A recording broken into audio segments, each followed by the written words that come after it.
We now move on to the panel discussion titled Digital Transformation for Enterprises, Taking the Step Forward. I'd first like to invite on the dais the moderator for the panel, Ms. Neha Punatar, Partner, Digital Advisory, KPMG. Ma'am, if you could kindly come on stage.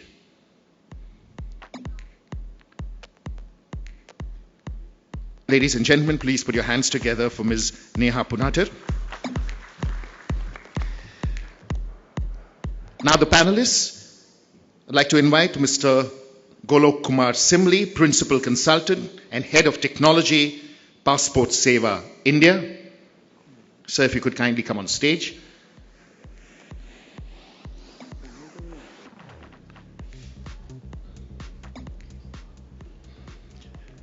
While we wait for him, I'd like to invite Mr. Uday Ghare, Head Digital Transformation, Tech Mahindra.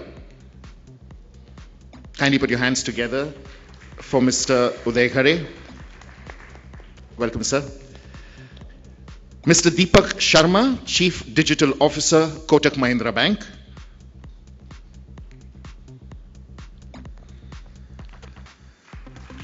Welcome, Mr. Sharma.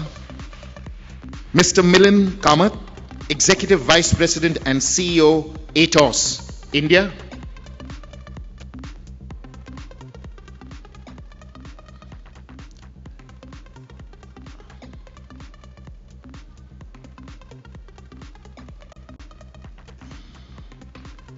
Kindly put your hands together for Mr. Kamath.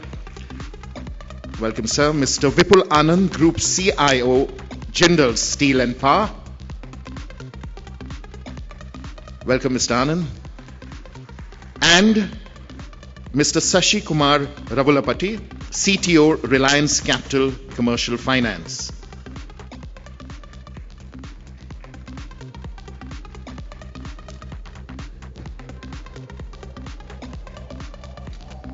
Neha, over to you.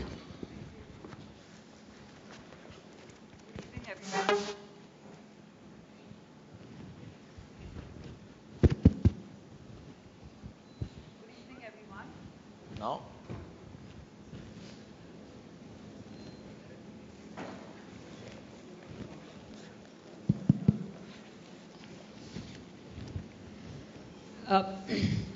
Good evening once again. I think we have the unenviable task of, capturing your attention at 9 p.m. and just before dinner, I think. So we'll try and make it interesting and more relevant. I think a lot of earlier sessions spoke about, how digital transformation is relevant and why we need to do it. So we won't get into that, but we have quite a diversified panel here, and representing a lot of industries. So what we're going to do today is kind of walk through how they have actually embraced digital transformation in their businesses. And when we talk digital, a lot of use cases and examples are more around the consumer sector. So I'm going to take it a bit different and maybe start first from the manufacturing industry. So Mr. Vijay Anand, if you could share with us, how Jindal has gone about embracing the digital transformation and what are some of the use cases or examples that you've seen in your industry? Yeah, first of all, I would like to thank Economic Times for having invited me at this prestigious forum. And my name is Vipul Anand. I represent Jindal Steel and Power in the capacity of Group CIO. And to address your question, I would like to take reference of the keynote address delivered by Honorable Minister, where you see government is doing a digital empowerment to the citizens, where a lot of initiatives including JAM, which is Jan Dhan Aadhaar, mobile, and then NKN and other things which were elaborated are being initiated. Since we represent manufacturing industry, we have been investing into technologies for ages. And Jindal Group is a reputed group, and we are spread across the domestic and international locations.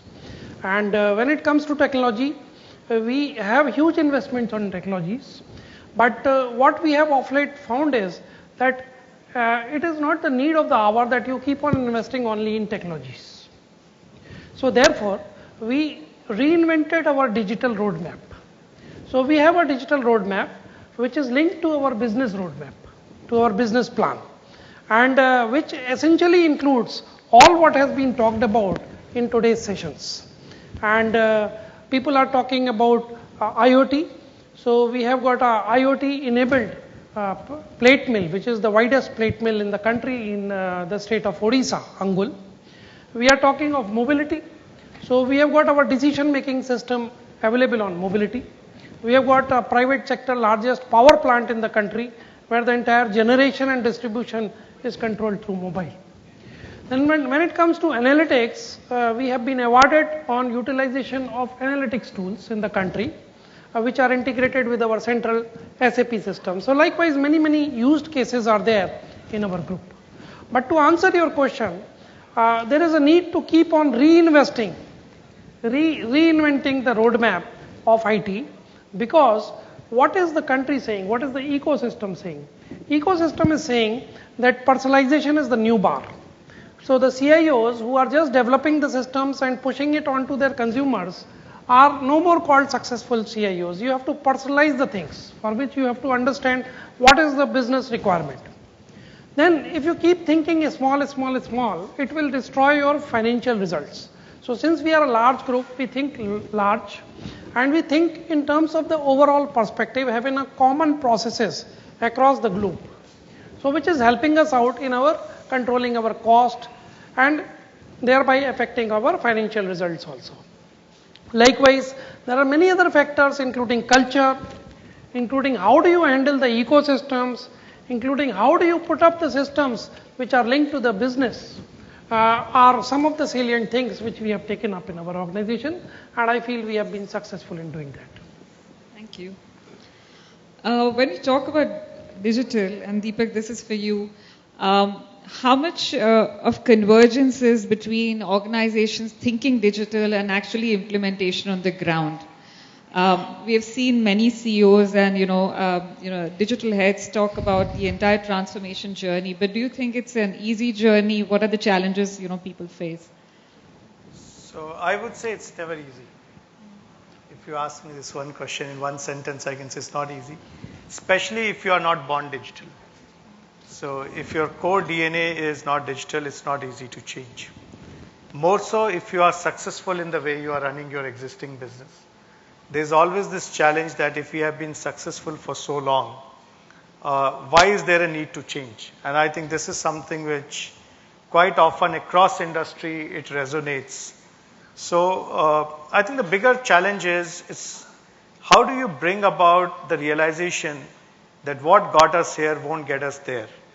And I think bringing this entire theory into practice is about what is the single common minimum denominator that organization understands. I think when I talk in terms of banking parlay, we look at one of the common denominator that the entire organization understands is cost to income ratio. How do you continue to make sure that your costs are in control and your revenues are growing? It doesn't matter which business do you talk to. So digital cannot speak a language which the rest of the organization doesn't understand. I think digital has to speak the language of the organization. And as a chief digital officer, when I embarked on this journey, I realized it's not about technology, it's not about augmented reality, artificial intelligence, blockchain. I think we can talk about technology by dozen. It doesn't matter. What matters is how is this going to create shareholders value? How is it going to bring customer satisfaction? How is it going to help organization increase revenue or reduce cost or bring efficiency or make sure that your risk and regulatory framework is pretty much under control? I think moment we align organization's objective with digital imperatives, digital succeeds in any organization's context. And I think that's what my experience has been in our organization over the last 2.5 years. Thanks, Deepak. I would ask Uday now, where you were providing basically digital services and especially a different sector, which is in the telecom sector. Would you agree with Deepak in terms of, in terms of the business kind of metrics that he spoke, which is both on the revenue side and cost side, would that be similar conversations that you're having even from a telecom sector?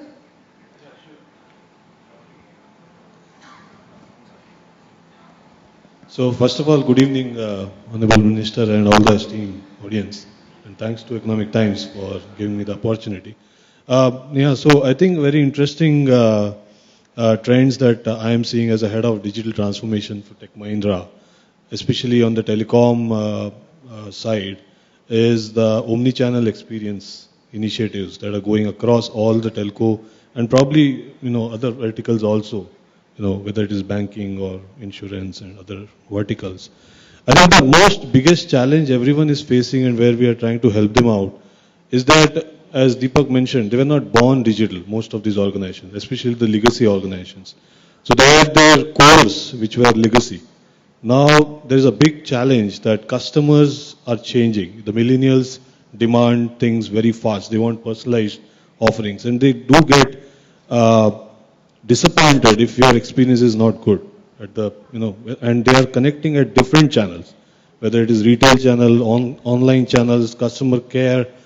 How do you ensure that they get a seamless, consistent, and very rich customer experience? So I think two or three things that we are trying to do with all of our customers is one, do you understand the customer empathy? So one point which I think was mentioned by Rajiv was, the customer-centric strategies. So it's not just customer-centric strategy; it's also employee strategy. So design thinking is one key thing which we are bringing forward for all the customers, and it's a very important aspect. Probably going forward in next 2-3 years, almost every IT design would focus on design thinking principles, which is starting from human as the center, empathy, whether it is for customers, whether it is for employees. And then going ahead to define the problem, ideate it, prototype it, and test it. And you have to process this very fast. Okay. Second thing is the big question of where do I start? Should I start at the customer channel level or should I start at the core? The experience that we are seeing is uh, customers are trying to do the customer experience piece, that is the channel transformation first, in the parallel on a long-term strategy, transform their core. So that's what we are seeing. So I think definitely omni-channel is a big ticket item, and uh, the important point is just not about experience of the existing customers. How do you create new business models using omni-channel?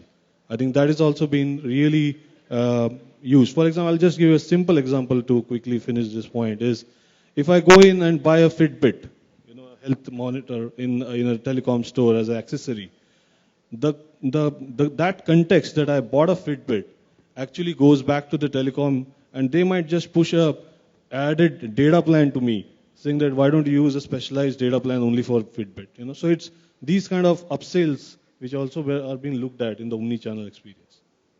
Thanks. Speaking of omni-channel and looking at alternate models of customer acquisition, Shashi, this is for you. From a lending perspective, looking at your core business, how do you see basically online lending kind of, contributing to your business? And do you see a challenge from, omni-channel experience between online and offline kind of businesses that you're doing?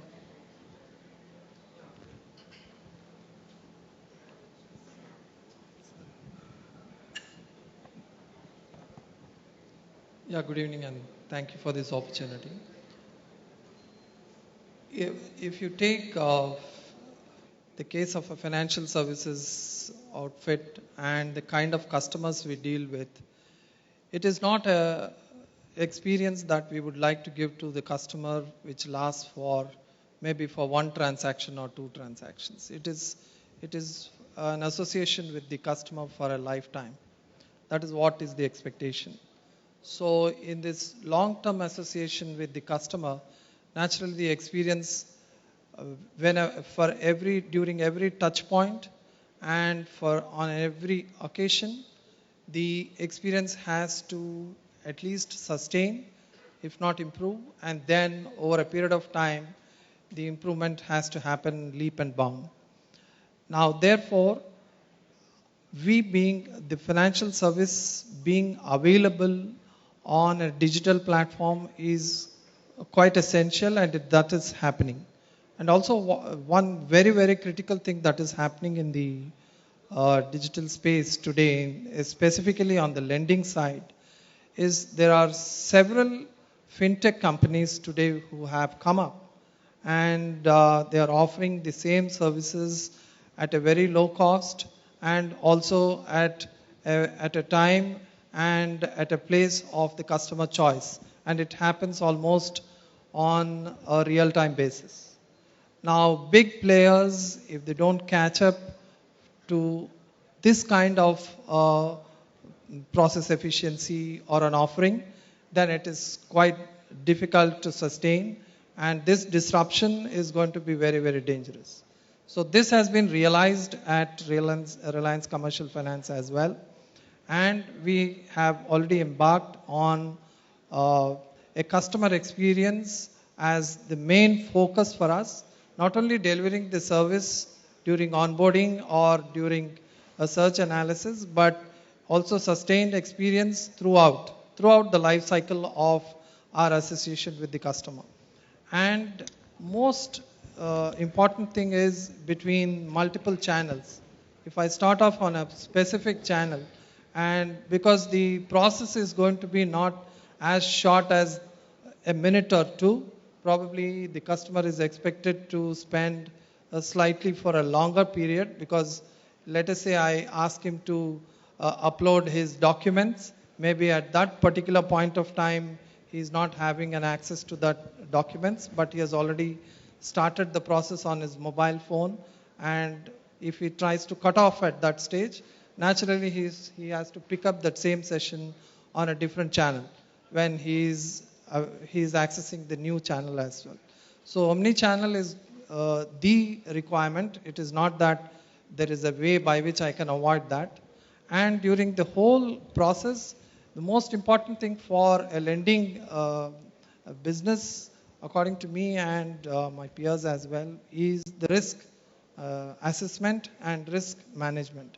So unless I assess the risk of onboarding a customer at this juncture as accurately as possible, I don't think really I can provide a service on a real-time basis. That is our take.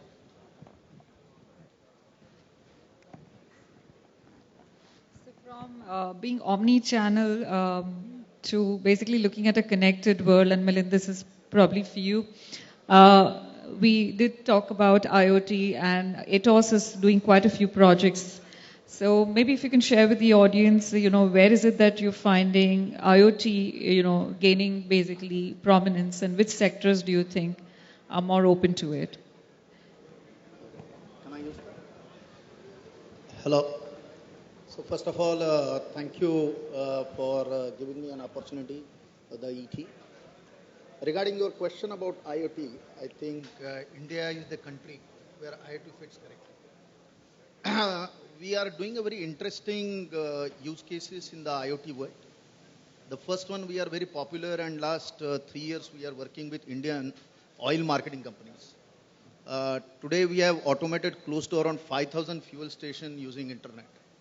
The use cases for that, one is related to central monitoring. That is number one. Number two is the upkeep of the equipment at the petrol station. Third is the waste stock management. Fourth, compliances. And fifth, of course, there are a lot of malpractices which they want to track. So all the 5 cases we are implemented in that. Our plan going forward with oil ministry is to go around 20,000 fuel stations by 2018. The most important use case which oil marketing companies want to deploy is dynamic pricing, because the oil prices are changing.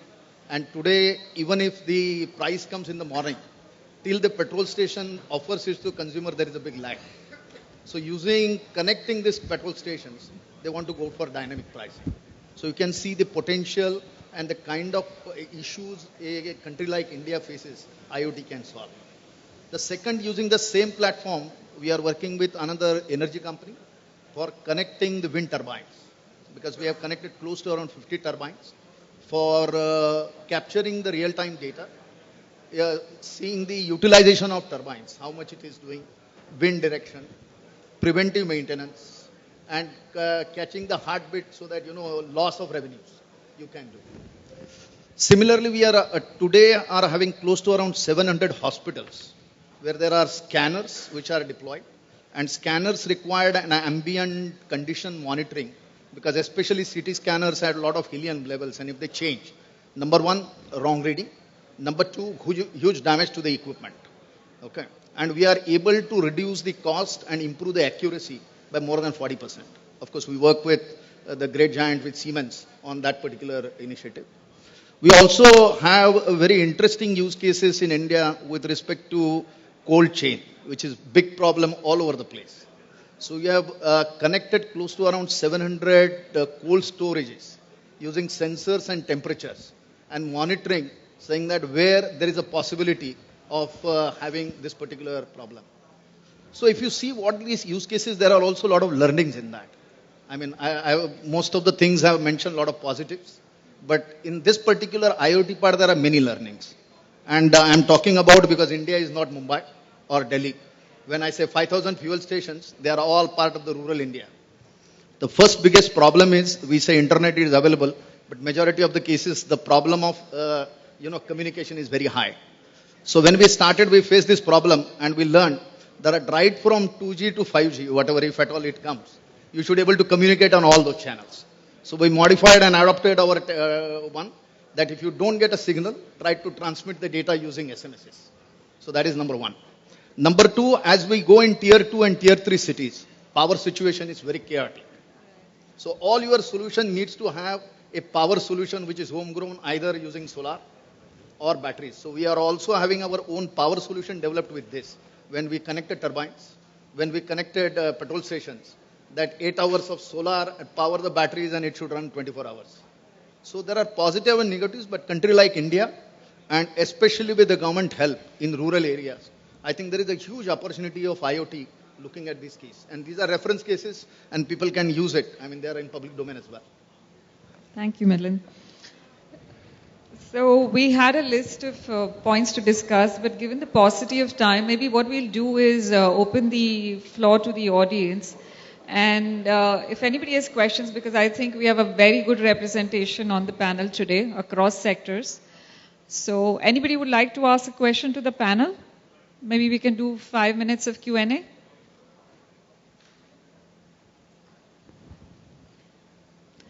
I'll ask a list of questions if we don't hear from you. So,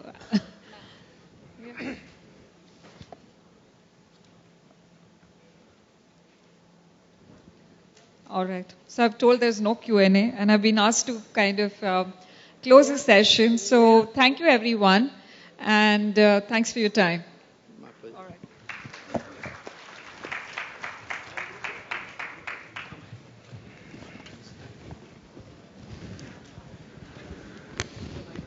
It's really unfortunate because we've overshot time on the previous sessions. We've had to close this session early. Ladies, gentlemen, I request you to stay on the dais. I request Mr. Aman Kanjlia, Senior Director Conferences, Times Conferences Limited, to present each of our panelists and the moderator with a memento as a token of our appreciation.